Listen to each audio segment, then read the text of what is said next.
believe we're here. The Star Trek fandom you've been a part of for quite a while. What are your experiences with the Trek fandom? It is not only the largest fan base, but they're highly intelligent. And my conversation, which has been ongoing now for nigh into 25 years, maybe 23 years, has been fascinating because they're so educated. And they understand that most of Star Trek, if not all, is rooted in science. So their curiosity is authentic. And these conversations are just, first of all, always edifying. They always teach me something. But their loyalty is fierce and immutable. So I just feel always quite privileged to be a part of it. I mean, you kind of know, I think, when you join something like that, but I underestimated, and I was overestimating when I estimated, and I still underestimated looking back on it. Did that make sense? Say it again. Linguistically? Say it again, fast 5 times. Say, okay, 3, 2, 1. It's not gonna happen.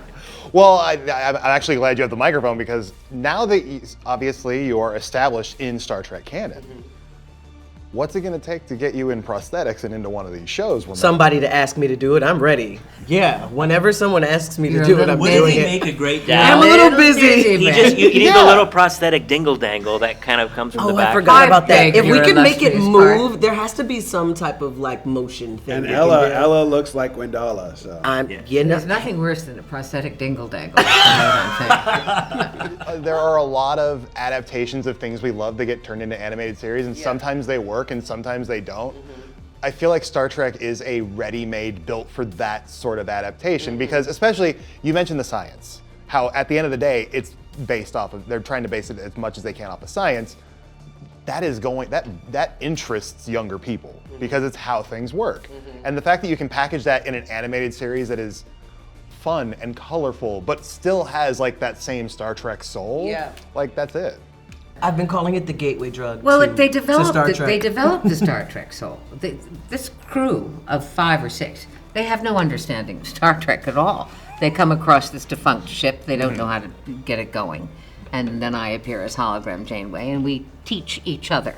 But that's the brilliance of what you guys wrote. And I think people, when they first look at it, they go, that's a kid's show. And it's not just a kid's show. It's a show for someone like Brett, who's like, what is Star Trek? I don't know if I'm into it. And if you see a little bit and you go, that's Star Trek. And I think that's the point we wanted to get across when you watched the show. I know I can turn someone into a Star Trek fan now. Like if someone's like, what? Oh, I never really, I'm like, episode 1 Prodigy. I know for a fact that you're gonna like Star Trek after this. But the beauty of it is that these children are sitting next to their mothers who watched me on Voyager, sitting next to her mother who watched Patrick Stewart. The whole thing is just, it's just a wonderful history lesson.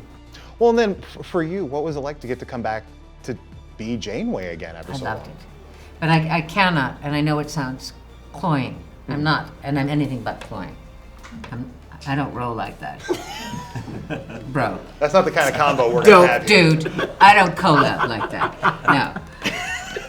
I thought their language, the way they wrote this thing, I thought their concept, and then when I saw the animation, I just was, I thought it was remarkably good, astonishingly good.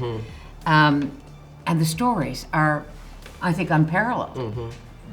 Probably because it's not strictly Star Trek, right? You're letting them all learn.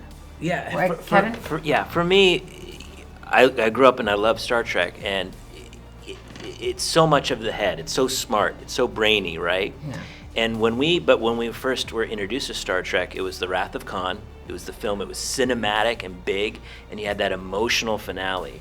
And for us, when we started to create Prodigy, we wanted to really like heart forward, go into this series. And I love it's wonderful to see fans laugh at it or their imagination fall in love with Trek. But when I hear like a grown man cry from watching our little animated show, I'm like, yes.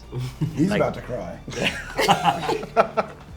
Well, actually, and now I have a question for you guys, and this comes directly from our Star Trek wiki community. They really want to know more about the development of Tyus and Dr. No.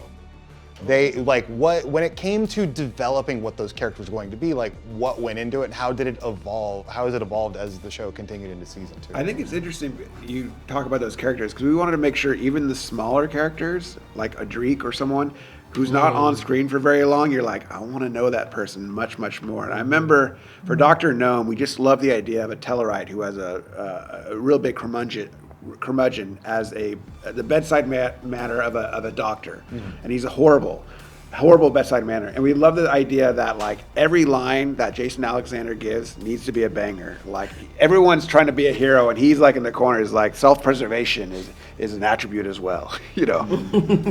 Yeah, it was like creating fan fiction, but for real. It's like it was the joy of like, what's the next chapter for these characters, right? Yeah. And we really didn't want to let people down. Like when we started to create the show, it's like, oh my God, we're creating a Star Trek show, and we want to be taken seriously. Like, let's not screw this up. We don't know what the future holds. Do you guys know where you would like to go with the show in future seasons, though? I want people to grow up with these kids. I want to see them grow up and become full-fledged adult, Starfleet officers.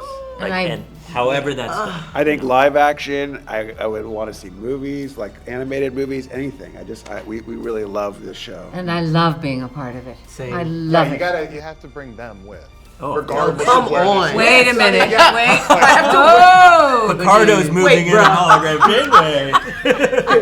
Wait, bruh. Yeah.